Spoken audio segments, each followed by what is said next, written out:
video, we are going to go over sex-linked inheritance. So, one of the things with sex-linked inheritance is that we have our two sex chromosomes. We have X and we have Y. So, many of the traits that we're going to look at are X-linked recessive.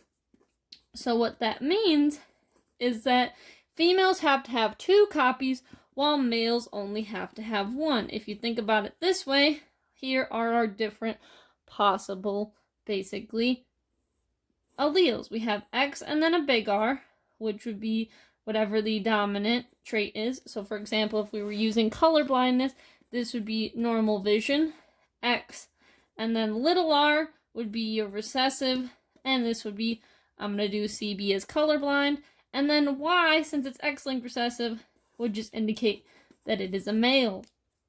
So, what are the different genotypes that an individual can have? We have X, big R, X, little r, X, little r, X, little r, X, big R, X, big R. That's X, X. We want X, big R. We have X, R, Y, capital R. And then we have X, lowercase r, Y. So, these are the different combinations for males. These are the different combinations for females. So this would be a colorblind female. This would be a normal male. This would be a colorblind male. So notice how males only have to have 1 version of this recessive X to have the trait. This would be a normal female. Now, one thing to keep in mind is this is a normal female, but this is a carrier. So what that means is that the individual has the trait, but they don't express it. Since it's recessive, the female would have to have 2 copies. So this is what's known as a carrier. So if you ever see a carrier, a lot of times that's used to indicate the heterozygous individual, or again, an individual that has that allele but doesn't show that trait. So this individual has the color blindness allele, but it does not show or express the color blindness allele because it has that dominant normal trait. So let's try an example. So what your example may be is, let's say, it'll be determine I'm going to abbreviate the phenotypic ratio of across between, I'm going to do B/N is between a female carrier and we'll do colorblind CB male. So, the way we'd set this up is we'd have to determine what is the genotype of a female carrier. That is going to be X, big R, X, little r, and a colorblind male is going to be X, little r, Y. So we're going to cross these two to get our phenotypic ratio. We will also review the genotypic ratio just for funsies. So, we're going to set up our Punnett square.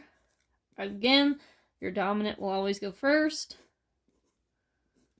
Now, one thing that's unique to sex-linked traits is for your phenotypic ratio and genotypic ratio, you do have to differentiate between males and females. So you will have to do X and X and X and Y. So let's fill out this Punnett square. So again, capital letter always goes first. We carry down and we carry across. We carry down and we carry across, we carry down, and we carry across. So now, let's first look at our genotypic ratio. So our genotypic ratio, I'm going to abbreviate GR, is going to be 1 XR, 1 capital R, and 1 lowercase r. So it's going to be 1X big R, 1X little r. This, we include the X's so you can differentiate between male and female. This will be how answer choices are given for sex-linked.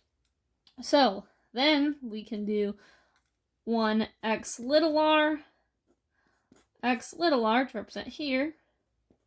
And then we do 1X capital R, Y, and 1X little r, Y. Now, let's look at our different phenotypes. So let's actually do our phenotypic ratio. So our phenotypic ratio, this is going to be a normal female who's a carrier, but she's just going to be normal female. This is going to be a colorblind female. This is going to be a normal male. and this is going to be a colorblind male. So we have 4 different phenotypes. We have 1 normal female, 1 colorblind female, 1 normal male, and 1 colorblind male. So notice, again, in sex-linked is we have to differentiate males and females due to the X-linked recessive nature of this trait. Now, one thing a question may ask you is, what is the percent of individuals that are carriers?